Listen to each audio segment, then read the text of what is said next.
And down here, the bottom right-hand corner of Ohana, we have our pink Zerg player from the team FX Open Esports. It is Leenock. His opponent up 1-0. In the top left-hand corner of the map is our yellow Terran player from Western Wolves. It's Sting. So Kevin, I had a minute during that intro to think about it, and we should try to get Leenock into a hospital, so we can study his brain. Actually, so there's something unique about this guy. He's a smart kid. I tell you what.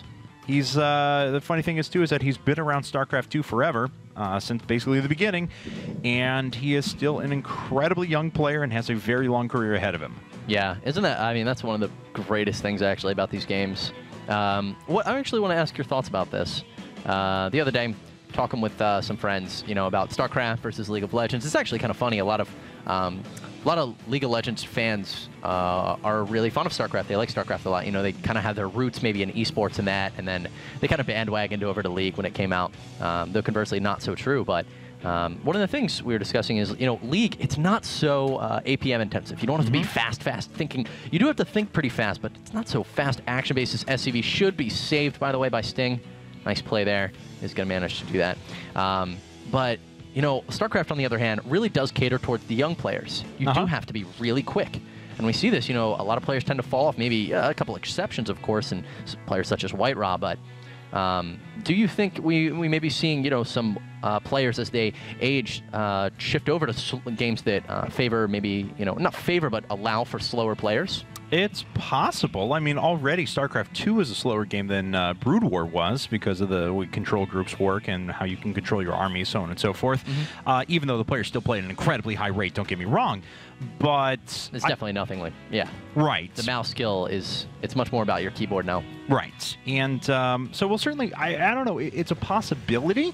But players that have played a game for years and years and years and years and years, once you've played, let's say, StarCraft for 7 or 8 years or something like that, you're 25, 26 years old, you don't feel like you have the ability to compete in StarCraft 2 anymore, so you decide to move to a different game. It's a lot harder at that stage, not because it's physically demanding, because obviously we said that it was a slightly less physically demanding game, but just the amount of time that you have to put in to just learn the game, then start to find the ropes. You're already a year or two in at that point, and it's really difficult to make the switch. No, that's definitely a good point. Though, some players, it's just you're good at pro games. Guys, Barracks is going to be canceled here by Sting. And Leenock hasn't sustained any true damage yet. No, but Sting's going to continue going forward with this. He's already lost 25 minerals. He's going to have to give it up now. I mean, there's nothing he can do against this amount of lings. Actually loses an SEV for his efforts and is going to lose the bunker on top of it. Yep, and Leenock has plenty of lings on the field. So nothing going to happen with this. But 2 racks is not too crazy of an opening. Yeah, I mean, I like that he showed it twice in a row. Because Leenock now has to consider what his openings are going to be based on that, and he forced him to make a lot more lings in the process. So, I mean, of course, it didn't justify the initial cost and the amount that this command center is delayed. I'm just saying that as far as the tired cliche mind games are concerned, it's not a bad idea to show that twice. Hey, I don't think too many people are tired of it yet. If you missed if you missed the first, if you've missed events for the last week or two, that's what I was struggling for. You're like, oh, this mind games thing is really funny. Lings gonna kill off some Marines here. Yeah, not great positioning for those Marines initially. 2 of those fall down. They finally fall back to their comrades around the side. And it looks like this Marine is actually going to hang on. So after some initial interesting micro, it was really good micro to follow it up from Sting. So hey, that's good for that Marine, man. There's a lot of cliffs on Ohana. Yeah, so if you're good at hanging on. Well, we have 20 workers to 20 at the moment. Leenock now working off of both of his original hatcheries, of course. And we'll see what Sting decides to do. He's not gone for double gas or anything along those lines, so we may just see the quick third command center here momentarily. And Leenock is finally getting his gas, so he'll be able to move up to that speed, and there is that 3rd CC. But that's a thing, by the way. Expect to see pretty much every single game out of Leenock. Some players, they favor the 4-queen build. 6-queen build, as I know we've discussed at length, is kind of phased out at this point. We do see it occasionally. I remember casting 1 game at IPL 5 where we saw it, but overwhelmingly players nowadays either going for the gas builds and then leaving just 1 drone on gas, or working up to those later game builds. But here's the thing. Right now, Leenock, he mined his 100 gas, but he has left 3 on gas, Kevin. And now he has queued up 10 additional Zerglings. Yeah. Baneling bust imminent. there's warnings. There are certainly warnings. A few more drones popping up, but you know, I like the idea of all-inning Leenock until he can't hold it anymore. Leenock is the kind of player who, as we see gas number 2 and 3 drop down, we could even see layer here in just a moment. So there's the 100 gas for it. And, okay, nothing quite yet, but it should pop up here in just a second. I like the thought of all-inning him a couple of times in a row to punish him for teching aggressively. Yeah, I mean, it's definitely really good to do that. Looking at Leenock right now, it looks like he anticipated possibly Sting maybe even pulling SCVs because he did lose possession of those Zelnaga towers. So, I mean, now he's throwing down a Baling Nest behind the lair tech, by the way. We should be seeing...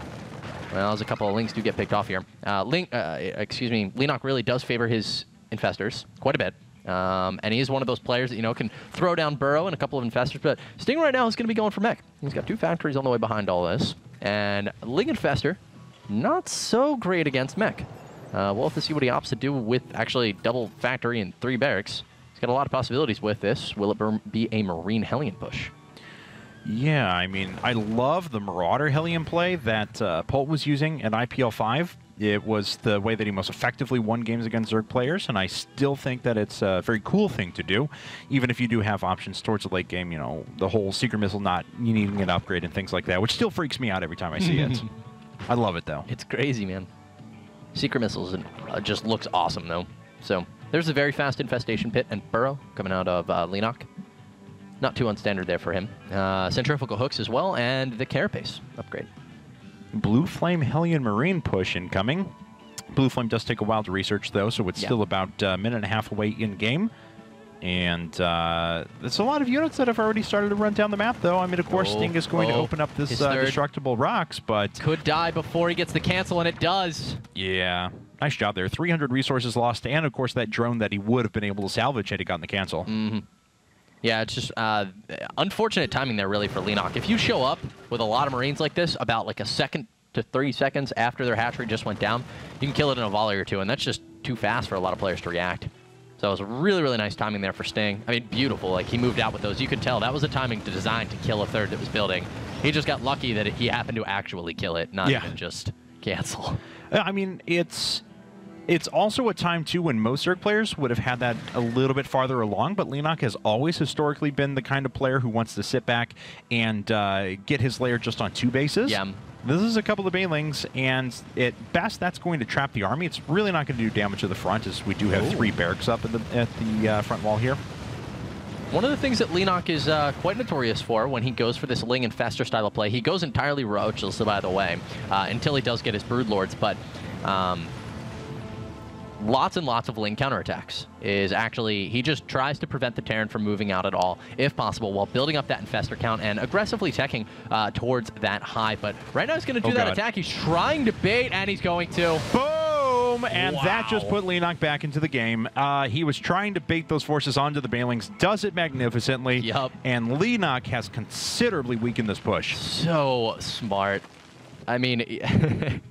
That's one of the things I love, actually, about Violet. Violet consistently makes plays just like what we saw there from Leenock, and Leenock has just been getting so good with that as well. That's how he beat Polt on Metropolis, and it may be how he gets himself a win here against Sting. All right, well, attacks going on at both of the thirds. Hellion's trying to take this down, but Infestor's already out on the map, and that actually got all the forces it needed to be able to kind of take the punch out of this push. Looks like this third base was actually forced to lift off for a while, but Sting's going to be able to clear that up as well. All right. Not too much damage going to be dealt here to Leenock, actually. Oh, he did lose about 4 or 5 drones, though, as they were transferring. More. Oh, nope. They survive. Nice, Burrow. 4 drones is what it was. All right. So, overall, and the counterattack was thwarted, by the way, by Sting. But, yeah, that Baling Connect...